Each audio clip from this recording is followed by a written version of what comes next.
Hey everyone, welcome back to my channel. This video is the first in a new series I'm doing called Explaining Archaeology, where I, an archaeologist, explain to you the answers to some pretty commonly asked questions about archaeology. Today, we're going to start with how to find archaeological sites. Don't forget to subscribe to my channel to show your support for what I'm doing. If you like this video, please give it a thumbs up to help with the algorithm. And if you have time, go give me a follow on Instagram at rachellahman.digs for lots of other content, including archaeology meme reels. Okay, let's dig in. First, a disclaimer that this video is not intended to teach you how to find your own sites to dig up on your own. Digging a site on your own and unsupervised by a trained archaeologist, in addition to being illegal and technically classified as looting, will result in damage to said site and anything you might find there, since digging things up is a destructive process. If you have a site you think should be excavated, please contact a local archaeologist or archaeology group for further advice on how to proceed. It's also important to define what I mean when I say a site or an archaeological site here today in the video. There are a lot of people that seem to think archaeological sites can only be big sprawling excavations of cities or buildings, but to put it simply, an archaeological site is a place where evidence of past human activity is preserved. They can range from those with few or no remains visible above the ground to buildings and other structures that are still in use. They can be as small as a temporary prehistoric campsite with a single lithic scatter, or as big as somewhere like Pompeii. There are a variety of ways that archaeologists find sites to excavate, and I've broken them down today into three different categories. 1, research, 2, technology, and 3, by accident. Research and technology are often used together rather than separately, but it all depends on what your budget allows. First, we're going to cover how we find sites via research. Archaeologists use lots of different types of sources, along with their personal knowledge that they've gained through a lifetime of study, to try and identify hotspots where a site might be. We also might be looking for a particular type of site, say a settlement, which will help us to determine even further where we should look. This is because people are creatures of habit, and there is a finite amount of areas suitable for certain types of sites. If we're looking for a settlement, it's likely that it'll be close to a water source, probably with good visibility of the surrounding area, near some good food sources as well, and on ground that is easy to build on. This rules out places like mountain peaks. Depending on how far back in time the site we're looking for is, we might have the option to use historic texts or maps to help pinpoint potential sites. In Scotland, for example, we have a handy tool called PastMap, which was made by Historic Environment Scotland and is free to use. It has information about historic sites and landscapes all over Scotland that are brought together on maps that span from 1843 to modern day.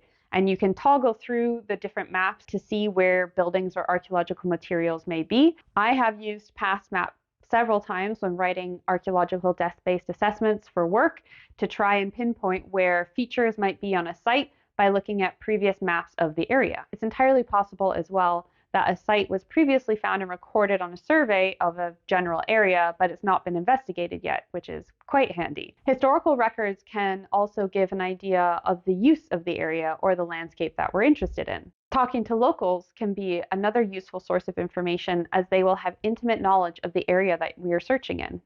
Farmers, for example, have long been a source of archaeological sites because they often find artifacts when they're out working in their fields. Once we have a good idea of where a site might be, an archaeologist would then go and evaluate the site. This can be done a few different ways. The simplest is a walkover survey, which is pretty self-explanatory. We walk over an area and look for clues that there's something there. This could be artifacts scattered in the soil or leftover building foundations. We also might end up digging 1 or 2 small test pits to see if there's anything under the surface to find. If we're on a developer or construction-led site, we also might have scope to do trial trenches, where we dig trenches with a machine and see what's in them. At this stage, we might also start to involve our next site finding method, technology. This has seen increasing use over the past few decades as the technology that we use has improved and become cheaper. It can be used as a part of verifying a site, or sometimes it's used to quantify how big a site might be, or it can be used to try and identify sites without having done any extensive prior research. One of the most popular and widespread technologies that we use is geophysical survey. This is an umbrella term that covers a variety of detection methods used to map contrast between the physical properties of buried archaeological remains and the surrounding soil. The best way to kind of describe it is it's like a kind of dodgy X-ray because it's not nearly as accurate as an X-ray. Geophysical surveys are also used in lots of different disciplines like mineral exploration, engineering, and geology.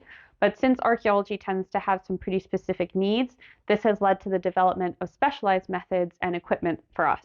The most common types of geophysical survey equipment that archaeologists use are magnetometers, electrical resistance meters, ground penetrating radar, and electromagnetic conductivity meters. The benefits of this type of technology is that these surveys can cover large areas quickly, are non-invasive, and non-destructive. However, they can be limited by terrain and soil conditions. There is no catch-all technology that detects every type of archaeological feature and is perfect.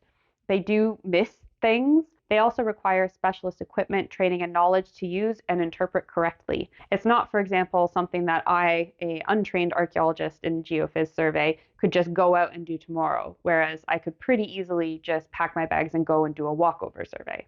Another technology method we use is aerial sensing, which includes aerial photography and 3D LiDAR scanning.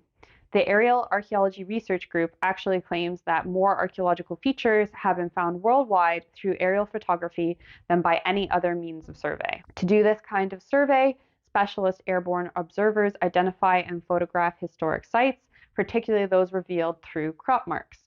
LiDAR, which stands for light detection and ranging, uses light in the form of a pulsed laser to measure variable distances to the Earth, and in doing so creates a 3D topographic map of the land surface. It's particularly good for areas with heavy tree cover like jungles. The high viewpoint also permits a better appreciation of fine details and the relationships between different parts of an archaeological site within its wider context. Previously, aerial sensing was done solely by plane or helicopter and was very expensive, but now it's becoming more common to use drones and satellite imagery, which has made it a lot more accessible. Similar to the research method, once we have an idea of where a site is, we then go evaluate it to see if the technology is correct, and we would use the same methodology as in research. If we were to do trial trenching, we would place the trenches across any spots identified by the geophysical survey as potentially containing archaeological features to try and catch them. Once we verified that we found a site, we record where it is and start the process of putting together the next phase, which would be an excavation. This includes things like getting funding, dig permissions, putting together a team, getting all of your tools, logistics, etc. But that is a topic for another time. Our last method for finding sites is by accident. This happens most often during the beginning stages of construction projects, where a site is not thought to have any archaeological potential, and boom, something shows up where it wasn't expected. This is why, at least in the UK, archaeologists are often hired to watch as developers start to dig into the ground. That way, if something unexpected comes up, we can jump right in to investigate rather than having to be called in. This is called a watching brief, and it allows the disruption of the works to be a lot shorter. I will say as well that it's becoming a lot less common for this third method to happen because as time goes on, our technology and our methods improve for finding sites, so we're getting a lot better at guessing to where they are. And that's really useful, especially in a construction environment where they like to try and plan for these things as much in advance as they can. So the better of a guess that we can make for them and the better we can quantify how much time the archaeology might take, the more they can integrate it into their plans and they can account for the cost rather than having an unexpected cost pop up in the middle of their project. And that makes them happier to work with us, which is always the ideal situation. Okay, folks, that's it for today. Did you learn something new? Have I left something out? Is there a method that I didn't cover? Let me know in the comments down below. I hope you've enjoyed this video, and if you stayed until the end, please don't forget to subscribe and like to help show your support for the channel and what I'm doing here. Thank you so much for watching, and I'll see you next time. Bye!